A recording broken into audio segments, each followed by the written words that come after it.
بسم اللہ الرحمن الرحیم۔ السلام علیکم۔ روزانہ واقعات سننے کے لیے اس چینل کو سبسکرائب کریں۔ ایک بار ایک عورت سلطنت عثمانیہ کے سلطان عبدالحمید کے پاس مقدمہ لے کر حاضر ہوئے اور عرض کیا کہ میں ہمارے گاؤں کے قاضی کے پاس ایک مقدمہ لے کر گئی تھی تاکہ قاضی صاحب انصاف پر مبنی فیصلہ کر کے مجھے انصاف دلائیں، لیکن بدقسمتی سے میں جب قاضی صاحب کے پاس گئے تو اس وقت قاضی عدالت میں اکیلا موجود تھا۔ قاضی میرے حسن کو دیکھ کر پاگل ہو گیا اور اس نے مجھے بدکاری کی دعوت دی۔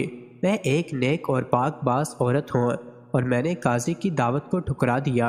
پھر قاضی کہنے لگا، اگر تم نے میری بات نہ مانی تو میں فیصلہ تمہارے حق میں دینے کے بجائے تمہاری مخالفت میں دے دوں گا اور اس کے نتیجے میں تمہیں بڑی سزا ملے گی۔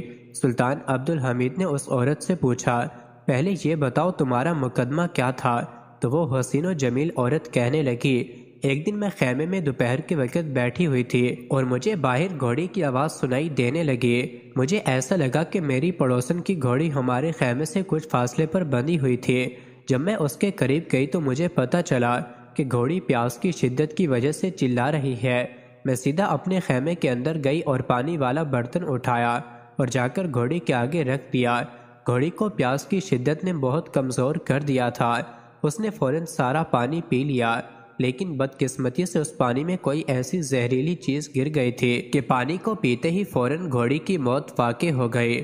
جیسے یہ خبر میری پڑوسن کو ملی تو اس نے چیخنا چلانا شروع کر دیا اور اس نے کہا کہ تم نے میری گھوڑی کو زہر دیا ہے۔ میں نے اسے بتانے کی پوری کوشش کرتی رہی کہ میرا ایسا کوئی ارادہ نہیں تھا، میں نے تو صرف اس کو پانی پلایا، مجھے نہیں پتا کہ گھوڑی کی موت کیسے واقع ہوئی۔ یہ سن کر میری پڑوسن نے میرے خیمے کے پاس میری اپنی بندھی ہوئی قیمتی اور میری سب سے پیاری گھوڑی کھولی اور کہا کہ جب تک تم میری گھوڑی کی قیمت ادا نہیں کرو گے اس وقت تک تمہیں تمہاری گھوڑی نہیں ملے گی۔ اور یہی مقدمہ لے کر میں قاضی صاحب کے پاس گئی اور کہا کہ آپ انصاف پر مبنی فیصلہ کریں، کیونکہ میں نے جان بوجھ کر اس گھوڑی کو زہر نہیں دیا، یہ ایک غلطی تھی یا پھر ایک حادثہ تھا۔ جب میں قاضی صاحب کے پاس گئی تو قاضی عدالت میں نہیں تھا۔ مجھے محافظوں نے بتایا کہ قاضی صاحب قبیلہ جا چکے ہیں۔ میں سیدھا قاضی صاحب کے خیمے کے دروازے پر پہنچ گئی۔ پھر قاضی صاحب کی اجازت پر میں اندر چلی گئی۔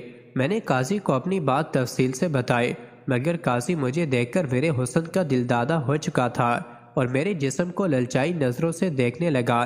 پھر قاضی صاحب نے کہا، اگر تم میرے ساتھ بستر پر کچھ وقت گزارو تو میں تیرے حق میں فیصلہ دے دوں گا۔ جب میں نے اس کی دعوت قبول نہیں کی تو اس نے خیمے کا دروازہ بند کر کے مجھے رسیوں سے باندھ کر اور میرے منہ پر کپڑا باندھ کر میرے ساتھ زبردستی زنا کیا۔ جب میں خیمے سے باہر نکلی اور چلانے لگی کہ قاضی صاحب نے میرے ساتھ زیادتی کی ہے تو اس کے سپاہیوں نے مجھے دھکے دے کر وہاں سے نکال دیا۔ یہ سن کر سلطان عبدالحمید نے کہا کہ تیری بات بالکل درست ہے۔ پھر سلطان نے فرمایا کہ اگر ایسی بات ہے تو میں خود ہی تمہارا فیصلہ کر دیتا ہوں۔ سلطان عبدالحمید کے حکم پر قاضی صاحب کو بلایا گیا اور چند ہی لمحوں کے بعد قاضی صاحب سلطان کے سامنے حاضر ہو گیا۔ سلطان عبدالحمید قاضی صاحب سے مخاطب ہوا اور کہا، کیا یہ عورت سچ کہہ رہی ہے کہ تم نے اس کے ساتھ بدکاری کی ہے؟ یہ سن کر قاضی صاحب فرمانے لگے، نہیں سلطان معظم، میں نے اس عورت کو ہاتھ تک بھی نہیں لگایا۔ پھر سلطان نے کہا، ایسی کیا وجہ ہے کہ عورت تمہارے خلاف اتنے سخت الفاظ بول رہی ہے؟ اس کے پیچھے حقیقت کیا ہے؟ جب سلطان عبدالحمید نے قاضی صاحب کے دلائل سنے تو اس نے کہا، سلطان معظم، عورت میرے پاس مقدمہ لے کر آئی، میں نے اس عورت کی بات پوری توجہ اور تفصیل سے سنی اور میں نے یہی فرمایا کہ میں دوسری طرف کے بھی دلائل سنوں گا اور گواہان کی گواہی کے بعد اس مقدمے کا فیصلہ ہوگا، اس لیے تم کل صبح میری عدالت میں حاضر ہو جانا۔ یہ سنتے ہی اس عورت کے تیور بدلنے لگے اور اس نے کہا کہ تم نے اگر میرے حق میں فیصلہ نہ کیا تو میں تمہیں بدنام کر ڈالوں گی۔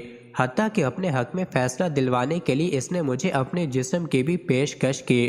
میں نے جب اس عورت کی بات ماننے سے انکار کر دیا تو مجھے یہ بھی دھمکی دی کہ تم عورت کی طاقت کو نہیں جانتے۔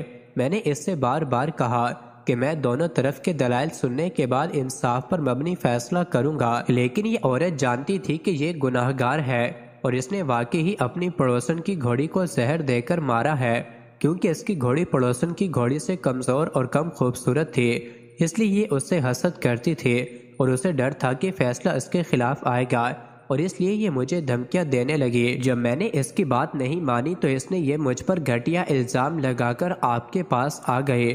آپ چاہیں تو قبیلے والوں سے پوچھ لیں یا خیمے کے دروازے پر موجود محافظوں سے معلوم کروا لیں۔ یہ سن کر وہ عورت کہنے لگی، سلطان معظم، وہ قبیلہ اس کا اپنا ہے، یہ اس قبیلے کا قاضی ہے، اور بات رہی محافظوں کی، کیا وہ اپنے سردار کے خلاف گواہی دیں گے؟ اس لیے میں ان دونوں باتوں کو نہیں مانتی کہ اب آپ ہی بتائیں کہ ایک عورت اپنی عزت کو خاک میں ملا کر کسی مرد پر اس طرح کا گھنونا الزام لگا سکتی ہے، اور وہ بھی اتنے بڑے قاضی پر۔ اب سلطان عبدالحمید دونوں کے دلائل سن چکا تھا، لیکن سلطان کی سمجھ میں ابھی تک کچھ نہیں آ رہا تھا کہ ان میں سے کون سچا ہے اور کون جھوٹا۔ اس عورت کے پاس نہ کوئی ثبوت تھا اور نہ ہی قاضی کے پاس کوئی ٹھوس ثبوت تھا جس سے ان دونوں میں کوئی بھی بے گناہ ثابت ہو سکے۔ تھوڑی دیر سوچنے کے بعد سلطان عبدالحمید نے حکم دیا کہ ایک بڑا سا برتن لے کر آؤ۔ سلطان کے حکم پر ایک بڑا سا برتن حاضر کیا گیا۔ پھر سلطان نے حکم دیا کہ اس میں چشمے کا صاف شفاف اور پاک پانی ڈالو۔ برتن میں آئینے کی طرح کا شفاف پانی ڈالا گیا۔ اس کے بعد سلطان عبدالحمید نے قاضی صاحب کو حکم دیا کہ قاضی صاحب، آپ اس برتن میں لباس سمیت اپنے پورے جسم کو ڈبو دیں، یعنی اس طرح ڈبوئیں کہ جیسے آدمی چشمے میں نہاتا ہے۔ قاضی صاحب نے سلطان کے حکم کی تعمیل کی اور فوراً اس برتن کے اندر پیر رکھ کر نہانے لگا۔ سارے درباری حیران تھے کہ سلطان معظم کیا کر رہے ہیں۔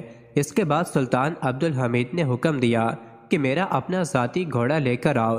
تھوڑی ہی دیر گزری کہ سلطان کا گھوڑا سلطان کے سامنے حاضر ہو گیا۔ اب سلطان عبدالحمید نے کہا کہ وہ پانی والا برتن میرے گھوڑے کے سامنے رکھو۔